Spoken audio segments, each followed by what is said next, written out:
ची सुरुवात breaking news ना आपण करणार आहोत। विधिमंडळातल्या मंत्र्यांच्या अनुपस्थितीवरून विरोधी पक्षनेते अजित पवार यांनी सरकारला चांगलंच धारेवर धरलं होतं। त्यानंतर उपमुख्यमंत्री देवेंद्र फडणवीस यांनी गैरहजर असलेल्या मंत्र्यांना तंबीही दिलेली होती आणि त्याचा परिणाम शुक्रवारी सभागृहात पाहायला मिळाला। आज सर्व मंत्री वेळेवर सभागृहात हजर असल्याचं पाहायला मिळालं।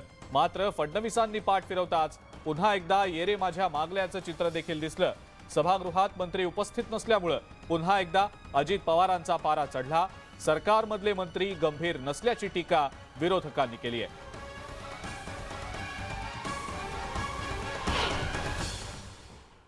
मी अधिवेशन सुरू झाल्यापासून सांगतो यांना गांभीर्य नाही। आम्ही तर काही शब्द असे वापरतो की आम्हालाही मनाला वाईट वाटतं, परंतु अक्षरशः भोंगळ कारभार ज्याला म्हणतात, कुणी सिरियस नाही। पहिलं तर बाकडं सगळं मोकळंच असतं, कधी त्याच्यामध्ये लोकच नसतात। आम्ही पण सरकार चालवलेलं आहे। अध्यक्ष महाराज, ज्यावेळेस 293चा विरोधी पक्षाचा ठराव सन्माननीय विरोधी पक्ष नेते मांडतात, त्यावेळेस कमीत कमी मुख्यमंत्र्यांनी आणि मुख्यमंत्र्याला जर वेळ नसेल तर उपमुख्यमंत्र्यांनी त्या ठिकाणी थांबायला पाहिजे। अध्यक्ष महाराज, मागच्या काळात तर फक्त मुख्यमंत्री होते, उपमुख्यमंत्री नव्हते, पण त्यावेळेस सभागृहाचे नेते वरच्या सभागृहात थांबायचे। अध्यक्ष महाराज, अशी जर प्रथा परंपरा चालू झाली आणि इथं फक्त एक सहकार मंत्री आहेत अध्यक्ष महाराज, हे अतिशय चुकीचं अध्यक्ष महाराज।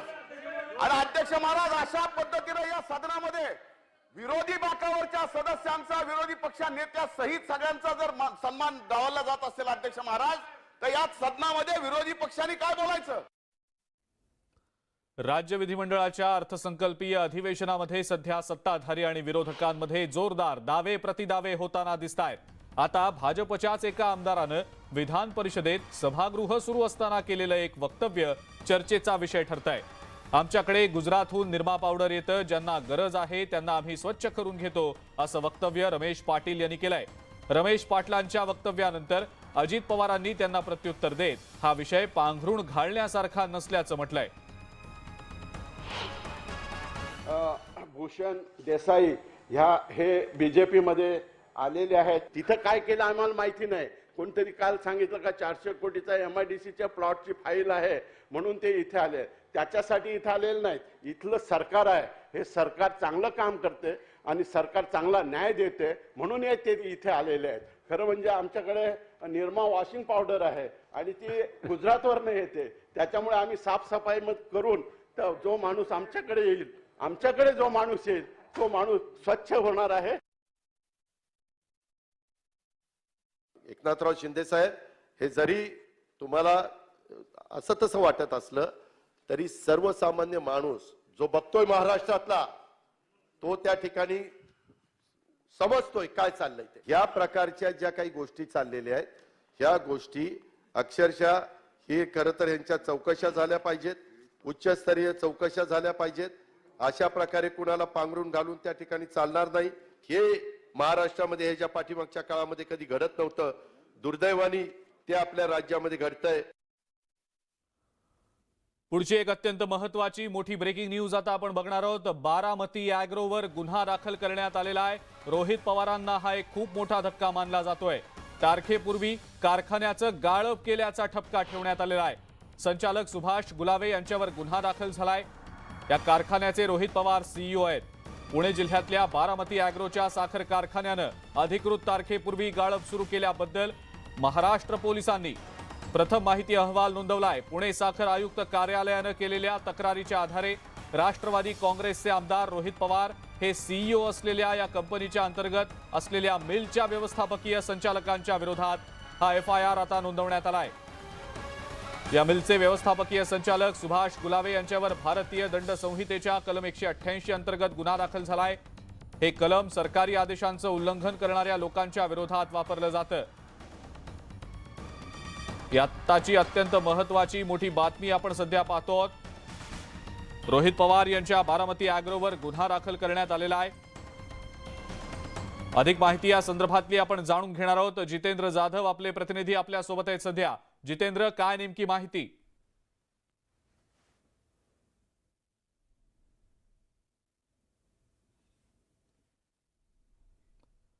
जितेंद्र, माझा आवाज येतोय आपल्यापर्यंत?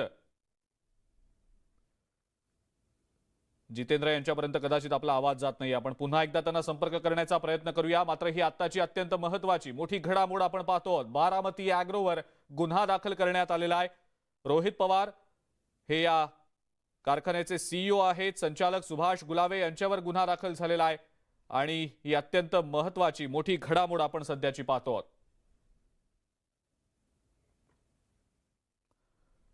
यानंतर पुढची आणखीन एक महत्त्वाची बातमी. फडणवीसांच्या बाबतीत झालेला ब्लॅकमेलिंगचा प्रकार हा त्यांचा कौटुंबिक विषय.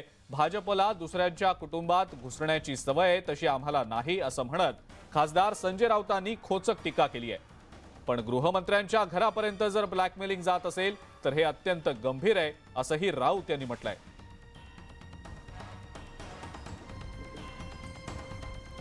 आम्ही त्यांची आमच्याबरोबरची 5 वर्षाची राजवट पाहिलेली आहे, त्यांचं प्रशासन पाहिलेलं आहे. पण ते देवेंद्र आता दिसत नाहीत आम्हाला. म्हणून मी असं म्हणाले की काय होता असं तू काय झाला असं. ही त्यांची मजबुरी आहे. त्यांचे हात दगडाखाली अडकले, ते काढता येत नाहीत आणि तसेच ठेवता येत नाहीत अशी त्यांची परिस्थिती आहे. रोज कायदा सुव्यवस्थेचा मुद्दा पडतो या महाराष्ट्रात, पण देवेंद्रची काही करू शकत नाही. त्या विषयावरती मी बोलणं बरं, हा त्यांचा कौटुंबिक विषय आहे. आणि भारतीय जनता पक्षाला कुटुंबात घुसण्याची सवय आहे तशी आम्हाला नाही. आम्ही कुटुंबापर्यंत जात नाही. आमच्यावर काही संस्कार आहेत.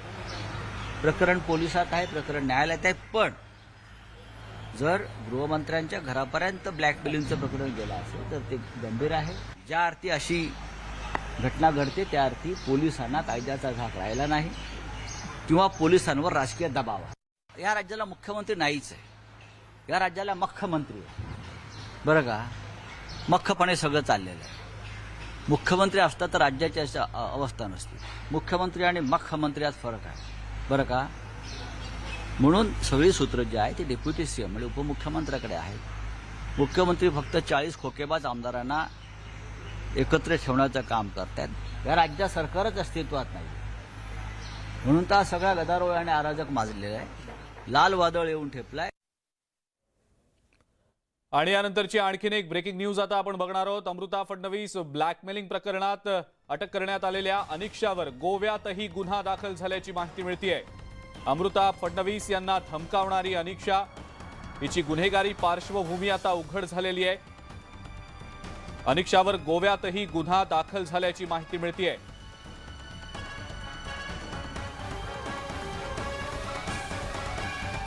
अमृता फडणवीस यांना ब्लॅकमेल केल्याप्रकरणी, धमकावल्याप्रकरणी अनिक्षा जयसिंघानी हिला उल्हासनगरमधनं ताब्यात घेतलं गेलेलं होतं. गोव्यात 2016 मध्ये अनिक्षाच्या विरोधात खंडणीचा गुन्हा दाखल करण्यात आलेला होता. तर अनिक्षाचे वडील अनिल जयसिंघानी गेल्या 6 वर्षांपासून फरार आहेत. अनिल जयसिंघानीवर 5 राज्यात गुन्हे दाखल आहेत अशी देखील माहिती आता समोर येतेय. अनिक्षाची गुन्हेगारी पार्श्वभूमी देखील आता समोर येताना दिसतेय.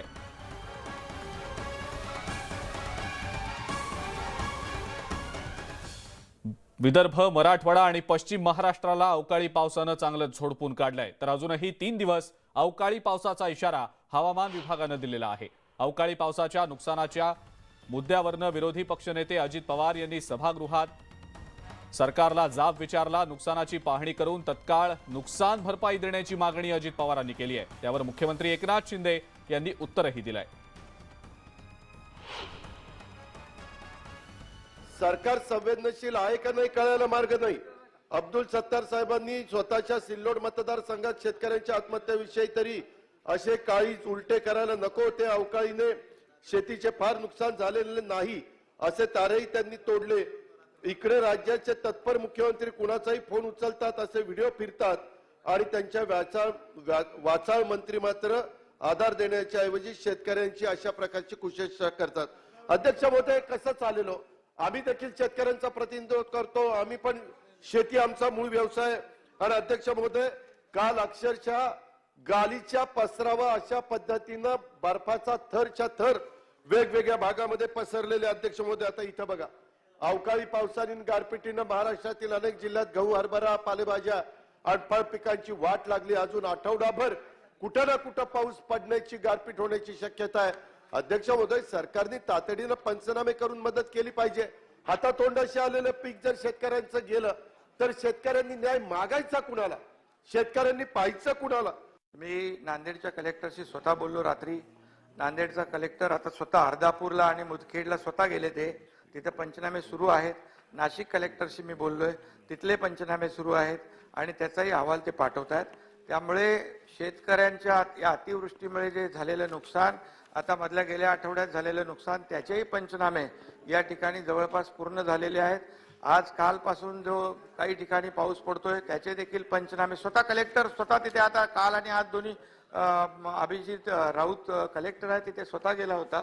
आणि त्यामुळे दादा हा, त्यामुळे शेतकऱ्यांच्या मागे आपण उभे राहणारच आहे, राहिलोच आहे ना. आणि त्यामुळे जे सगळे नियम निकष डावलून आपण त्यांना पूर्वी देखील मदत केलेली आहे आणि आजही आपण मदत करतोय. त्यामुळे बिलकुल काळजी करू नका, शेतकऱ्याला हे सरकार वाऱ्यावर सोडणार नाही. नांदेडला अवकाळी पावसानं जोरदार तडाखा दिलाय. अवकाळी पाऊस आणि गारपिटीमुळे झालेल्या नुकसानाची माजी मुख्यमंत्री अशोक चव्हाण यांनी पाहणी केली आहे. अशोक चव्हाण यांचा मतदारसंघ असलेल्या भोकरमधील मुदखेड आणि अर्धापूर तालुक्यात मोठ्या प्रमाणावर नुकसान झालंय. अवकाळी पाऊस आणि गारपिटीमुळे केळी आडवी झालेली आहेत, तर गहू, ज्वारी आणि हरभऱ्याचंही मोठं नुकसान झालंय. बारड आणि अर्धापूर तालुक्यातल्या काही भागात मोठ्या प्रमाणावर नुकसान झालं असून लवकरात लवकर पंचनामे करून मदत द्यावी अशी मागणी अशोक चव्हाणांनी केली आहे. कृषी अधिकारी या ठिकाणी होते, त्यांनी सांगितलं, सगळ्या गोष्टी नोंद घेतलेली आहे. पंचनाम्याची प्रक्रिया जी आहे ती लवकर झाली पाहिजे, त्यातला एक मुद्दा आहे. आणि जे नुकसान झालं, काही गोष्टी पीक विम्यामध्ये अंतर्भूत आहेत, पण काही गोष्टी लोकांनी पीक विमा काढलेला नाही. ज्यांचा काढलेला नाही त्याला शासनाने मदत करणं अपेक्षित आहे. आणि ज्या ठिकाणी पीक विमा काढलेला आहे त्या ठिकाणी पीक विम्यातून पैसे आणि ते लवकर मिळाले पाहिजेत, असं ती अपेक्षा आहे. नांदेडमध्ये पावसामुळे झालेल्या नुकसानाचे पंचनामे सुरू झालेले आहेत. जिल्हाधिकारी अभिजित राऊत यांनी अतिवृष्टीमुळे झालेल्या नुकसानाची पाहणी केली आहे. मुदखेड तालुक्यातल्या बारड आणि अर्धापूरमध्ये त्यांनी या सगळ्या पिकांची पाहणी केली आहे. दरम्यान संपावर असलेल्या कर्मचारी संघटनांनी देखील पंचनामे करण्याचं काम करायला होकार दिलाय. त्यामुळे पंचनामे करण्याच्या कामामध्ये कोणताही अडथळा येणार नसल्याचं जिल्हाधिकाऱ्यांनी म्हटलंय. नुकसानीची आपल्याला माहिती मिळालेली आहे.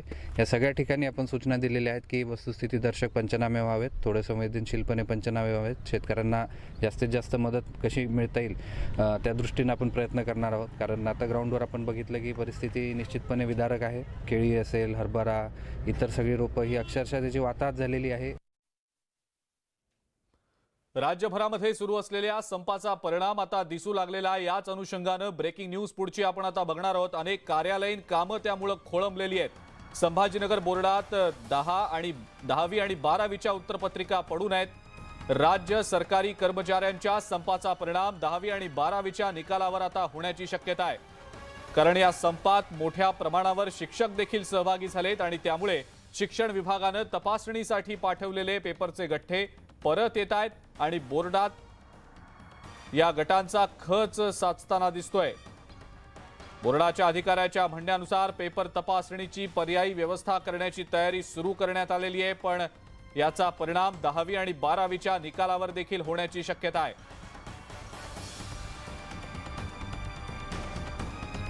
अधिक माहिती या संदर्भातली आपण जाणून घेणार आहोत. आपले छत्रपती संभाजीनगरचे प्रतिनिधी सिद्धार्थ गोदाम आपल्या सोबत आहेत सध्या.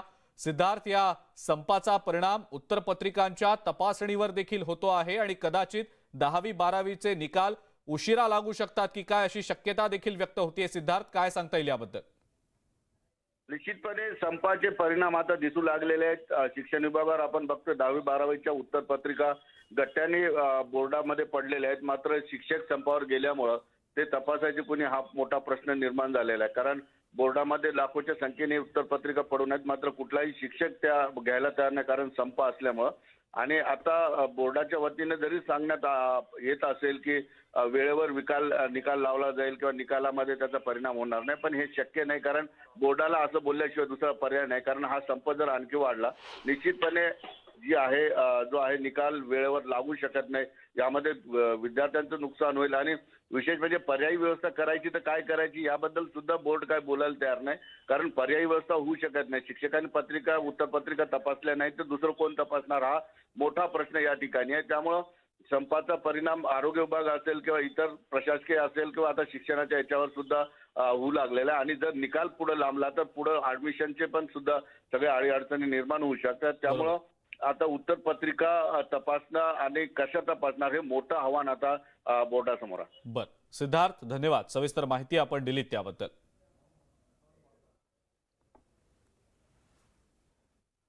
जुन्या पेन्शनच्या मागणीसाठी सरकारी कर्मचारी काम बंद आंदोलन करत असल्यानं नागपूर जिल्हाधिकारी कार्यालयात खासगी काम करणारे टाईपरायटरची जी टिकटिक आहे ती थांबलेली आहे. त्यामुळे दिवसाला 100-200 रुपये कमावणारे हात थांबल्यानं घर कसं चालवायचं हा प्रश्न त्यांच्या समोर निर्माण झालाय. जुन्या पेन्शनच्या मागणीला घेऊन नागपुरातील जवळपास 7,500 सरकारी आणि निमसरकारी कर्मचारी जे आहेत ते 4 दिवसापासून काम बंद आंदोलन करतात. त्यांच्या या काम बंद आंदोलनाचा फटका जो आहे तो जिल्हाधिकारी कार्यालयामध्ये टायपिंगचं काम करणाऱ्या ज्यांचं हातावर पोट आहे त्या लोकांना बसतोय. कारण गेल्या 4 दिवसापासून जे आहे ते स्टॅम्प पेपर मिळत नसल्यामुळे जिल्हाधिकारी कार्यालय आणि तहसील कार्यालयाबाहेर ऐकू येणारी टायपिंगची टिकटिक जी आहे ती थांबलेली आहे. आपल्यासोबत काही लोक आहेत, आपण त्यांच्याकडून या संदर्भात जाणून घेऊया. मला सांग, तू इथे का आला होता, तुझी काय समस्या होती आणि तुला तुझ्या कामाने आला ते तुझं काम होत आहे का? सर, मला ॲफिडेविट करायचं होतं मॅमकडून, पण 3 दिवसापासून त्यांच्याकडे स्टॅम्प पेपर अवेलेबल नाही आहे. त्यामुळे माझं काम 3 दिवसापासून होत नाही. आज माझा दुसरा दिवस आहे त्यांच्याकडे. त्यांचं असं म्हणणं आहे की त्यांच्याकडे स्टॅम्प पेपर अवेलेबल नाही मागील 3 दिवसापासून. त्यामुळे भरपूर त्रास होता. मोठ्या संख्येनं नागरिकांची गर्दी असते तुमच्याकडे, कामाची गर्दी असते. गेल्या 4 दिवसापासून संपाचा काय परिणाम होतो? काय परिणाम म्हणजे काहीच नाही आहे ना. स्टॅम्प पेपर अवेलेबल नाही आहे, ॲफिडेविट नाही होत आहे आणि आम्ही स्टॅम्प पेपर नसल्यामुळे आम्ही लोक येतात आमच्याकडे, आम्ही वापस पाठवतो त्यांना. मग याचा परिणाम तुमच्या रोजंदारीवर झालेला आहे का? झालंच आहे. सोमवारपासून 4 दिवसापासून आम्ही येतो, थोडा वेळ बसतो आणि घरी जातो. काय करणार सर? आम्हाला कधी कधी आम्हाला टेन्शन येते सर. आमच्याकडे याच्याशिवाय काही चारच नाही आहे आणि आम्ही इथं जातो आणि नुसतं येतो. आमच्या जायचा खर्चसुद्धा निघत नाही आणि आमच्याकडे बरेचसे असे कामं येतात पण ते निघून जातात. कारण वापस कामच नाही, म्हणजे स्टॅम्प पेपर नाही, कोणतं काहीच नाही, तर वापस जाणारच आहेत ना. याच्याशिवाय आमचं घर आहे. आम्ही जर इथं नाही येऊन सर, आमच्या घरामध्ये अंधार पडेल. मुलांचं शिक्षण पाणी आहे. आम्ही म्हणजे कधी कधी डोळ्यातले आसू डोळ्यात असतात सर. आमच्या याच्याशिवाय काहीच चारा नाही. आम्ही इथेच काम करतो, इथंच आमच्या याच्याशिवाय काहीच नाही. आता ह्या वयामध्ये आम्ही कोणतं काम करावं? व्हिडिओ जर्नलिस्ट प्रशांत मोहितेसह उदय तिमांडे, न्यूज 18 लोकमत, नागपूर. नागपूरच्या शासकीय वैद्यकीय महाविद्यालयातल्या संपाचा मोठा फटका रुग्णांना बसतोय. कर्मचाऱ्यांच्या अभावामुळे रुग्णांच्या नातेवाईकांना रुग्णाला स्ट्रेचर किंवा व्हीलचेअरवरनं घेऊन जाण्याची वेळ आलेली आहे. नातेवाईकांनी माध्यमांना समस्या सांगू नये, माध्यमांनी चित्रीकरण करू नये याकरता सुरक्षेसाठी जवानही तैनात करण्यात आलेत आणि याचाच आढावा घेतलाय आमचे प्रतिनिधी उदय तिमांडे यांनी. जुन्या पेन्शनच्या मागणीवरून सरकारी कर्मचारी आणि निमसरकारी कर्मचारी जे आहेत ते आंदोलनावर ठाम आहे. आज या आंदोलनाचा 4था दिवस आहे. मात्र आता या आंदोलनाचा फटका जो आहे तो सर्वसामान्य नागरिकांना बसतोय. नागपूरचा जर विचार करायचा झाला तर नागपूरच्या शासकीय वैद्यकीय महाविद्यालय म्हणजे मेडिकलमध्ये जे रुग्ण येतात त्यांची फार मोठी गैरसोय इथे होत असल्याचं आपण पाहतोय. ही सगळी दृश्य आहेत. बाहेर गावावरून हे रुग्ण इथे आलेले आहेत. मात्र इथे आल्यानंतर कुठल्याही सुविधा त्यांना ज्या आहेत ते मिळत नाही. या खाजगी मुलं किंवा त्यांच्या नातेवाईकांना जे आहे ते स्ट्रेचर ओढत जे आहे ते वार्डात न्यावं लागत आहे. वार्डात देखील तिथले तृतीय आणि चतुर्थ श्रेणी कर्मचारी नसल्यामुळे जे आहेत ते रुग्णांचे या सगळ्या गोष्टींमुळे जे आहे ते अतोनात हाल होत आहे. मेडिकलला रुग्णांची गैरसोय होऊ नये याकरिता काही सोयी केलेल्या आहेत. मात्र त्या तात्पुरत्या स्वरूपाच्या सोयी आणि ते एक्सपर्टाईज नसल्यामुळे जे आहे ते या सगळ्या अडचणींचा सामना जो आहे तो रुग्णांना आणि रुग्णांच्या नातेवाईकांना करावा लागेल. जर हा संप अशाच पद्धतीने कायम राहिला तर नक्की जे गरीब लोक जे खाजगी रुग्णालयात उपचारासाठी जाऊ शकत नाही, ज्यांना मेडिकलशिवाय उपचारासाठी पर्याय नाही आहे, त्यांचे फार मोठे हाल होतील. हे सगळं एका बाजूने आंदोलन सुरू असताना मात्र या वैद्यकीय महाविद्यालयाच्या बाहेर जे आहे ते मोठ्या प्रमाणात जी आहे ती सुरक्षा व्यवस्था जी आहे ती तैनात करायला मात्र हे रुग्णालय प्रशासन विसरलेलं नाही आहे. त्यामुळे इथल्या कुठल्याही पेशंटशी संपर्क साधण्याचा प्रयत्न केल्यावर ते या सुरक्षा यंत्रणेला पाहून बोलत नाही आहे. मात्र आता कुठेतरी या सगळ्या आंदोलनाला घेऊन साधक बाधक चर्चा होऊन यावर काहीतरी तोडगा निघणं गरजेचं आहे. जर तोडगा निघाला नाही तर याचा सगळ्यात मोठा फटका जो आहे तो गरीब रुग्णांना बसेल आणि पर्यायी त्यांचा जर जीव गेला तर याला जबाबदार कोण असेल असा प्रश्न या आंदोलनाच्या निमित्तानं पुन्हा एकदा कायम राहील. व्हिडिओ जर्नलिस्ट प्रशांत मोहितेसह उदय तिमांडे, न्यूज 18 लोकमत, नागपूर.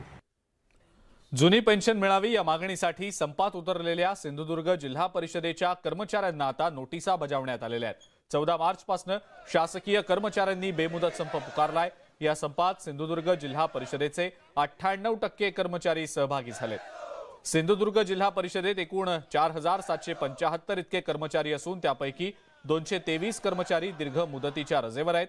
या सगळ्या कर्मचाऱ्यांवर कारवाईचा बडगा प्रशासनाच्या वतीनं उगारला जाणार आहे. याबाबतची पूर्वसूचना म्हणून संबंधितांना जिल्हा परिषद खाते प्रमुखांमार्फत शिस्तभंगाची कारवाई का करू नये अशा नोटिसाही बजावण्यात आलेल्या आहेत.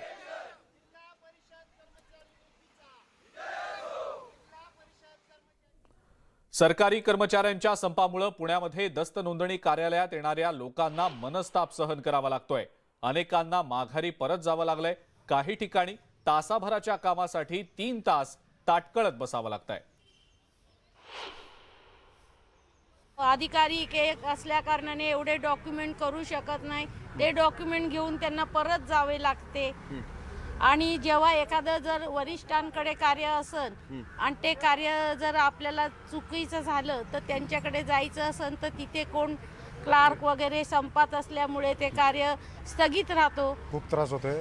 इथं जे लांबनं येणारे लोक आहेत त्यांनी लाख रुपयाचे जवळजवळ स्टॅम्प भरलेले आहेत. असं असून त्यांचं नोंदणी होत नाही आहे. कारण आता मार्च एंड असल्यामुळं त्यांना ते सगळं डिस्बर्समेंटची घाई असल्यामुळं त्यांना ताबा मिळू शकत नाही आहे. आणि ही सगळी कारणं असल्यामुळं आम्हाला पण त्याचा फार त्रास होतो, मनस्ताप होतोय. सगळं कामकाज ठप्प असल्यामुळे सगळा लोड फक्त एका ऑफिसवर येतोय आणि रेग्युलर इथं ॲक्च्युली 70-80 डॉक्युमेंट होतात. तिथे रेग्युलर सकाळी नंबर 130-140 नंबर लागतात.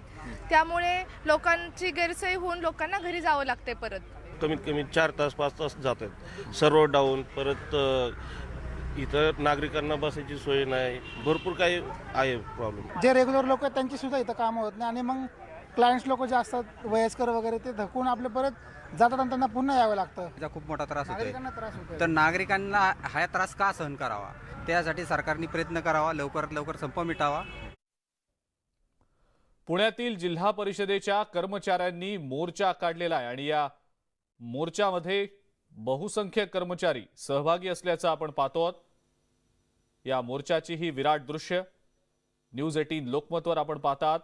पुण्यामध्ये जिल्हा परिषदेच्या कर्मचाऱ्यांनी हा मोर्चा काढलेला आहे.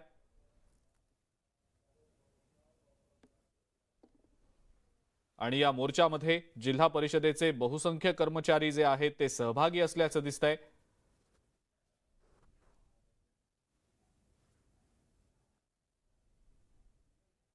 या मोर्चाची ही दृश्य न्यूज 18 लोकमतवर.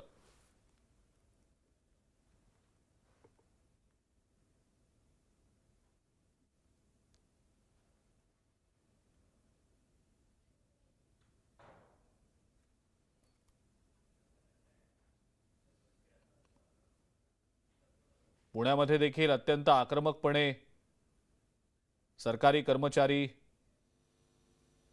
आपल्या संपाच्या भूमिकेवर ठाम असून त्यांनी आता मोर्चा देखील काढल्याचं आपण या दृश्यांमध्ये पाहतो आहोत. ड्रोनच्या सहाय्यानं घेतलेली ही दृश्य न्यूज 18 लोकमतवर आपण पाहतात. पुण्यातल्या जिल्हा परिषद कर्मचाऱ्यांच्या मोर्चाची ही दृश्य न्यूज 18 लोकमतवर. आरटीओ ऑफिसमधले कर्मचारी सुद्धा आता संपात उतरल्यानं कोल्हापूरच्या आरटीओ कार्यालयात शुकशुकाट पाहायला मिळतोय. जे काही नागरिक कामाच्या निमित्तानं येत आहेत त्यांची कामं तर होतच नाहीयेत. त्यामुळे त्यांना माघारी परत जाण्याची वेळ आलेली आहे. अधिकारी लोकांच्यावर काम जरी असलं तरी त्यांचं क्षेत्र वेगळंच आहे आणि कर्मचाऱ्यांचे बघितलं तर क्लिरिकल स्टाफचं जो काम आहे ते काम कुठलं संपूर्ण ठप्पच आहे. त्याच्यामुळं पेपर पुढं फॉरवर्ड होतच नाही. त्यामुळं व्हेरिफिकेशन अप्रुव्हल हे कामं पेंडिंग पडतात. तर माझी दुसरी वेळ आहे मी आरटीओ ऑफिसमध्ये यायला लागलोय. माझं थोडं गाडीचं ट्रान्सफरचं काम चालू आहे. तर ते मला अडचणीला सामना करावा लागला की कुठंही ते सगळे संपवर आहेत. त्यामुळे तो प्रॉब्लेम होत आहे. मग माझी अशी विनंती आहे, मागणी आहे सरकारला की जे काही आहे कर्मचाऱ्यांची जी मागणी आहे ती लवकरात लवकर त्यांची पूर्ण करावी. ब्रेकनंतर आपल्या सगळ्यांचं पुन्हा एकदा स्वागत आणि एक ब्रेकिंग न्यूज आपल्यापर्यंत येते ती बघूया।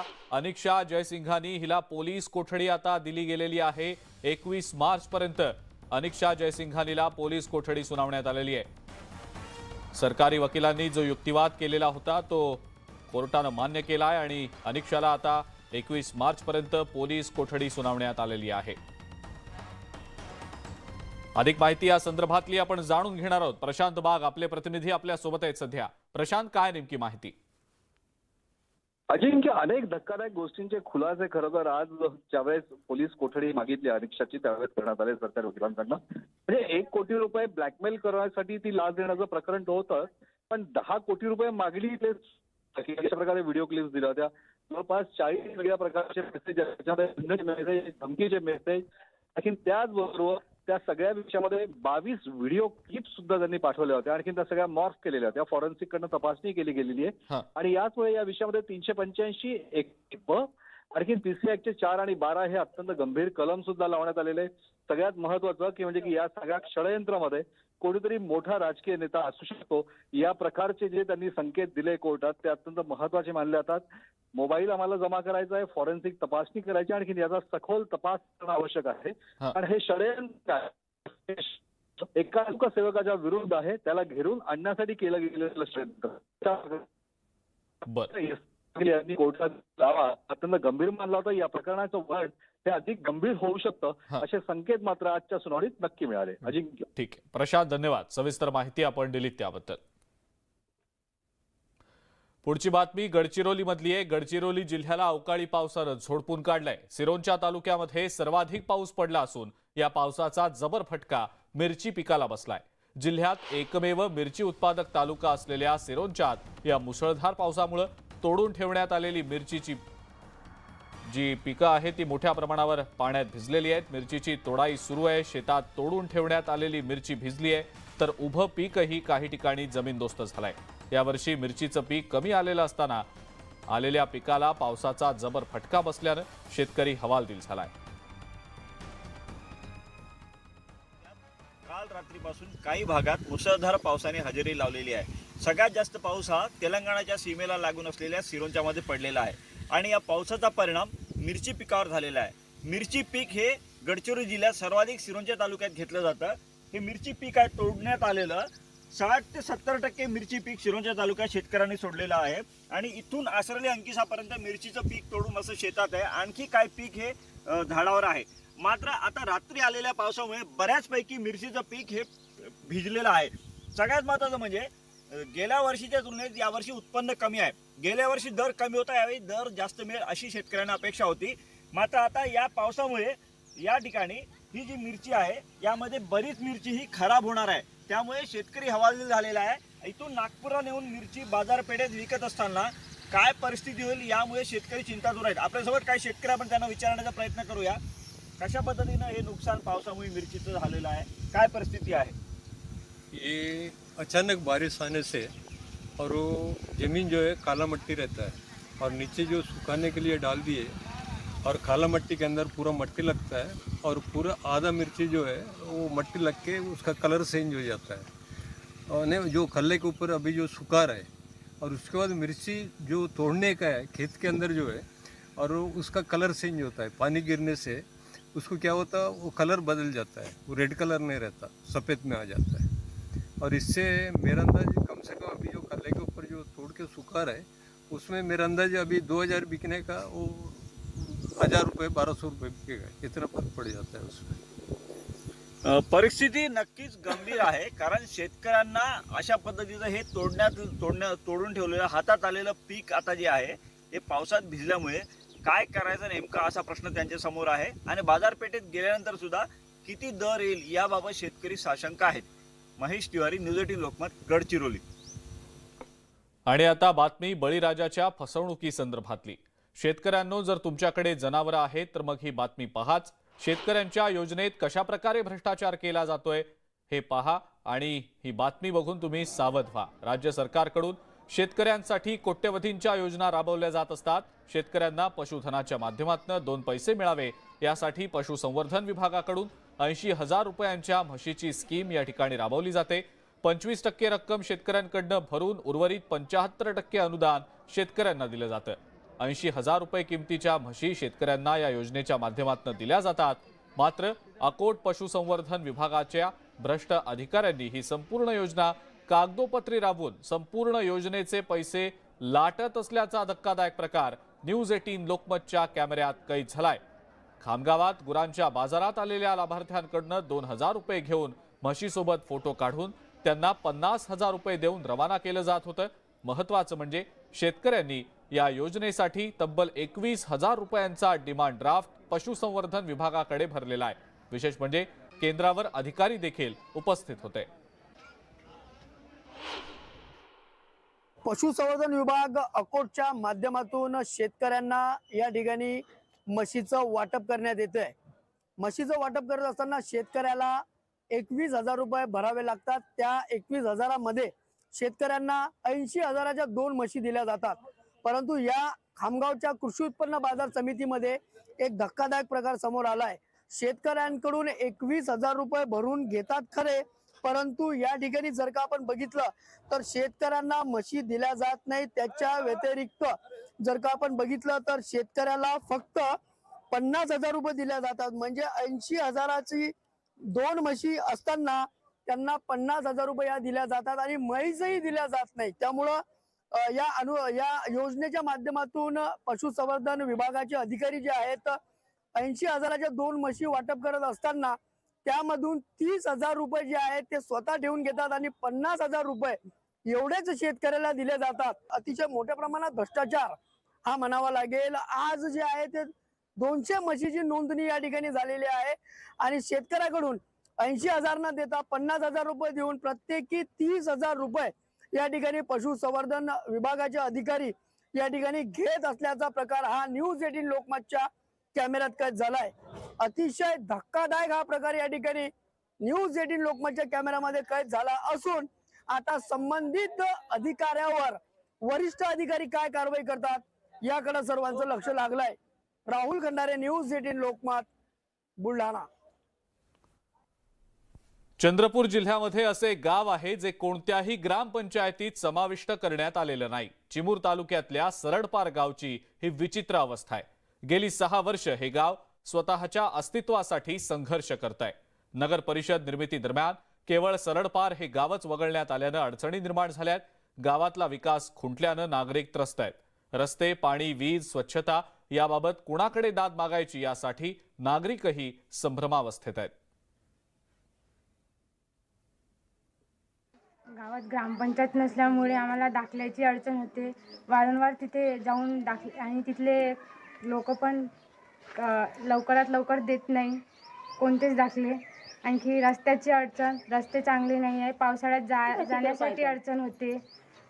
गावामध्ये बसची सुविधा नाही आहे, त्याच्यामुळे शाळेत जाण्यावाल्यांना मुलामुलींना खूप अडचण पडते जायसाठी.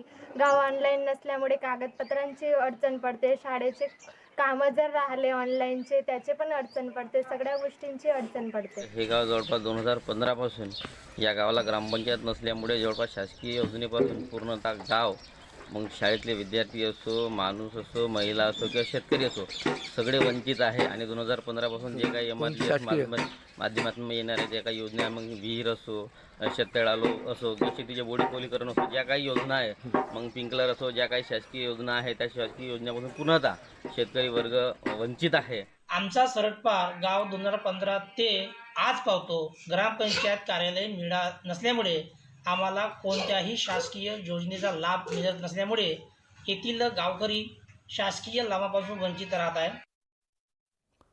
अहमदनगरमध्ये वीज मीटर संबंधीच्या तक्रारी तसंच बिलासंदर्भातल्या तक्रारींचा निपटारा करण्यासाठी महावितरणच्या वतीनं शहरातल्या विद्युत वितरण महामंडळाच्या आवारात ग्राहक सुविधा केंद्र सुरू करण्यात आलं होतं. मात्र गेल्या महिन्याभरापासून हे ग्राहक सुविधा केंद्र बंद आहे. त्यामुळे ग्राहकांना वारंवार खेटा माराव्या लागतायत. ग्राहक सुविधा केंद्र बंद करण्या अगोदर या केंद्रात काम करणाऱ्या कर्मचाऱ्यांना कोणत्याही प्रकारची माहिती देण्यात आलेली नाही. हे कर्मचारी रोज ग्राहक सुविधा केंद्राच्या बाहेर येऊन बसतात. याविषयी प्रभारी अधीक्षक अभियंता कैलास जमदाडे यांना विचारणा केली असता त्यांनी बोलण्यास नकार दिलाय. तर तातडीनं हे सुविधा केंद्र सुरू करण्याची मागणी ग्राहकांनी केली आहे. गेल्या 1 तारखेपासून CFC बंद झालेली आहे, तरी सुद्धा इथे आम्ही म्हणजे आम्हाला CFCला लॉक लावण्यात आलेलं आहे. आम्ही सगळे 9 जण बाहेर उभे असतो. ते एकाच गोष्टीसाठी की इथे येणाऱ्या प्रत्येक ग्राहकाला कुठल्याही प्रकारची मानसिक मनस्ताप न होता तो इथं म्हणजे आम्ही त्याला पुरेपूर माहिती देत राहतो. जरी आम्ही ऑफिसमध्ये नसतो तरी कारण की प्रशासनाची कुठल्याही प्रकारचे आपल्या वसुलीवर त्याचा परिणाम होऊ नये यासाठी काहीच आम्हाला म्हणजे बंद करण्याच्या अगोदर कुठल्याही प्रकारची काही माहिती नव्हती. मी इथे बिलावरती नाव चेंज करण्यासाठी आलो होतो. नावाचं ट्रान्सफर करायचं होतं. त्यासाठी कमीत कमी मला 3 चक्रा मारावं लागल्या. इथं कुणाचीही मदत मिळाली नाही. शेवटी हे भेटले आम्हाला आणि त्यांचे आमचं काम झालं व्यवस्थित. सजेशन व्यवस्थित भेटलं आणि हे बंद आहे त्याच्यामुळं आम्हाला खूप प्रॉब्लेम आहे. त्या चक्रा मारावं लागतात. शासनाने कृपया किंवा मंडळाने विनंती आहे की हे काम चालू करावं आणि ग्राहकांची सुविधा व्यवस्थित चालू करून द्यावी.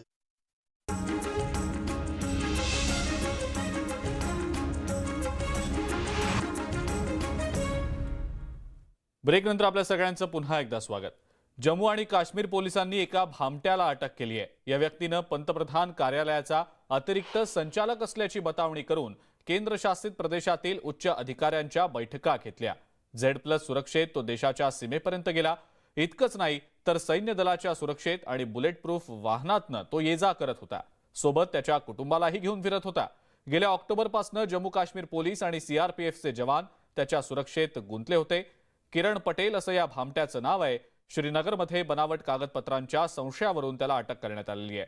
किरण पटेल स्वतःला PMOतला अधिकारी असल्याचा दावा करत लाल चौकात तर गेलाच, पण सूत्रांच्या माहितीनुसार तो लष्कराच्या कमांड पोस्टवरही गेलेला होता. 4 महिने या भामट्यानं अख्ख्या लष्कर विभागाला गंडवलं, पण कुणाला मागमूसही लागला नाही.